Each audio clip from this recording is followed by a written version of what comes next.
Bonjour Thierry, ça fait donc 5 mois que tu es chez La Fourmi. Sur quelques petites questions sur le marketing réseau, je vais te poser des questions pour savoir pourquoi tu as un tel résultat en marketing réseau. Selon toi, qu'est-ce qui fait ton succès de développeur de réseau? Je crois que le vrai succès, quand on veut développer un réseau, ça vient du bonheur.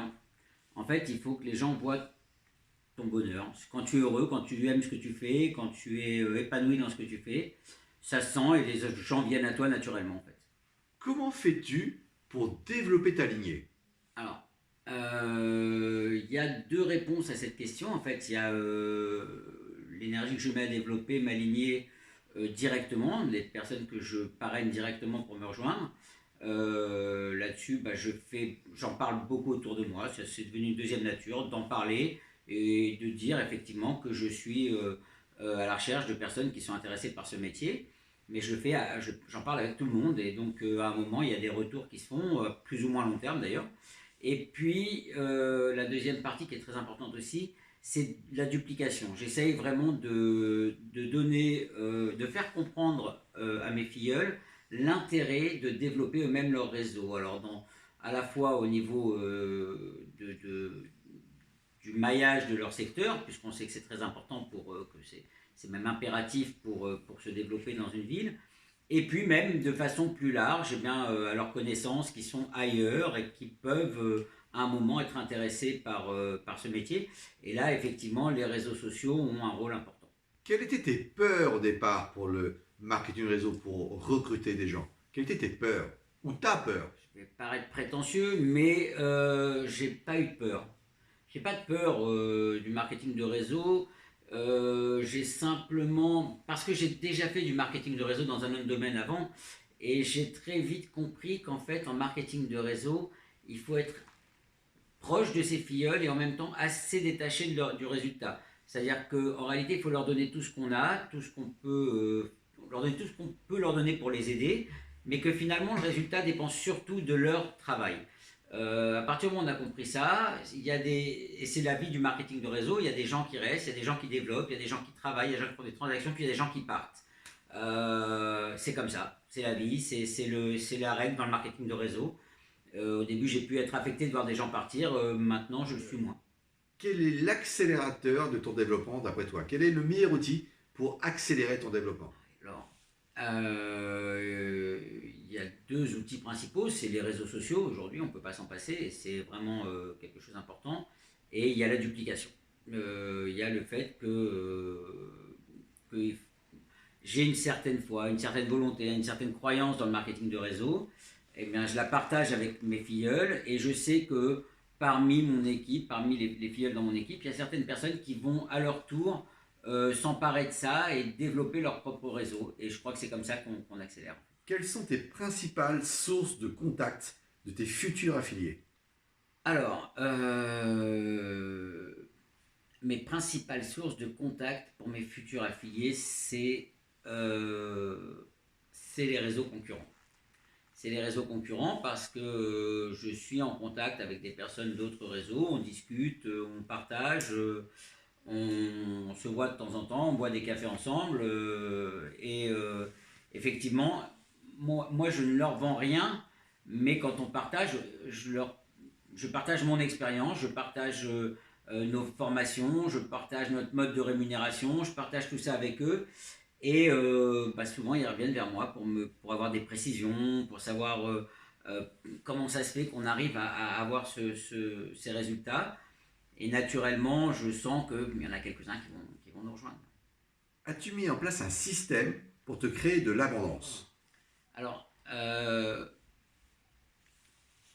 un système, non, je ne réduirais pas à un système, c'est un ensemble de systèmes. Je pense que il faut mettre plusieurs choses en œuvre pour avoir de l'abondance. Il faut à la fois se servir des réseaux sociaux, il faut à la fois mettre en place des tunnels de vente qui vont permettre à des personnes de façon quasi anonyme d'ailleurs, d'avoir des vidéos qui leur parlent de notre métier, qui leur expliquent notre quotidien et qui les font venir à nous après, parce que parfois elles aiment bien faire ça de façon anonyme.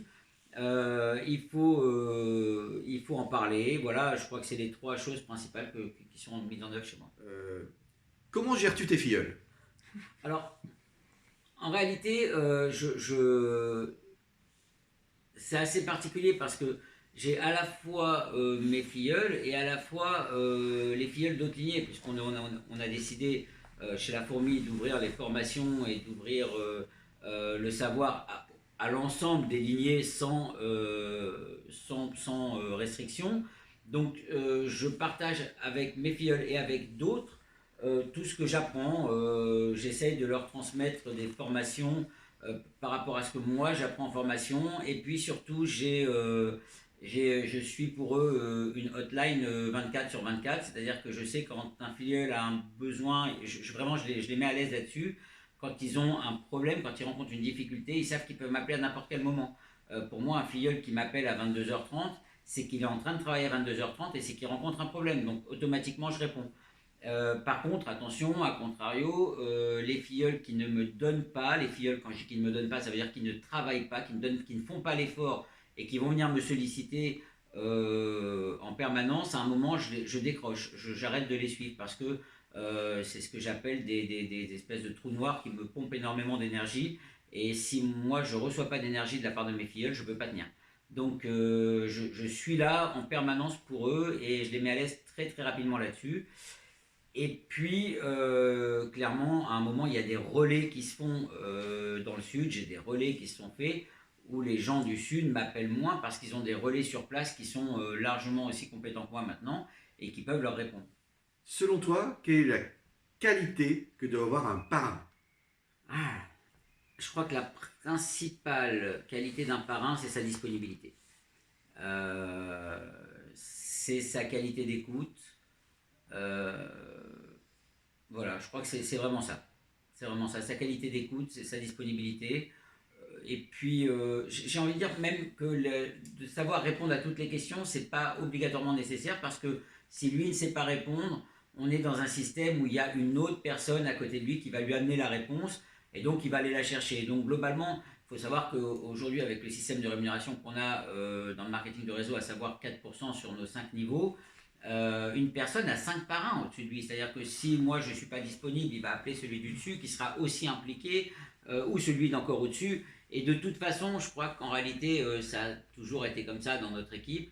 On a toujours été disponibles les uns pour les autres. Donc, c'est pas la connaissance, parce que la connaissance, je sais que je l'aurai. Et si je ne l'ai pas directement, je l'aurai autour de moi et je pourrai leur redonner. Et je peux l'envoyer chercher la connaissance là où elle est. Mais directement, je crois qu'ils attendent de moi, enfin, moi, c'est ce que je pense, une écoute et une disponibilité. Selon toi, quelle est la principale qualité d'un filleul, d'un bon filleul? La principale qualité d'un bon filleul, c'est l'énergie qu'il peut mettre à la disposition de son futur. L'énergie qu'il peut mettre à la disposition de son développement. Parce que quand il met de l'énergie à se développer, quand il met de l'énergie à apprendre, automatiquement, moi, j'ai des retours qui sont... au début, il va beaucoup me solliciter parce qu'il doit avancer. Et puis, très vite, il va moins me solliciter.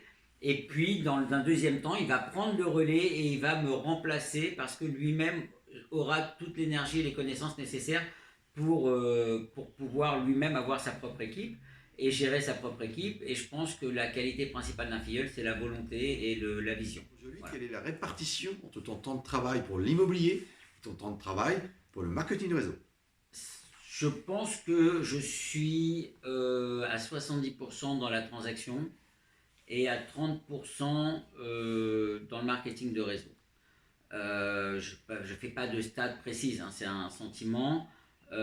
Sachant quand même que j'ai tendance, au niveau notamment des formations, enfin de mes formations propres hein, que je fais, pour pouvoir les redonner après, à travailler pas mal le soir. Donc peut-être que j'ai un 35% dans le marketing de réseau, puisque je considère que me préparer en formation, de faire des formations pour pouvoir les redonner et refaire des formations aux autres, ça fait partie de la partie marketing de réseau et non pas de la partie transaction, même si ça me sert aussi dans mes transactions. Donc voilà, c'est un petit peu, tout est un petit peu entremêlé, mais j'irai 70-30. Géographiquement parlant, où se trouvent tes filleuls? Alors, Filleul, c'est région parisienne. Je... Le sud de la France, Il y a une très belle équipe qui s'est formée dans le sud de la France et qui se développe très très bien. Et j'espère développer très prochainement des villes comme Nancy ou comme Toulouse. Qu'est-ce que le développement de ton équipe t'apporte?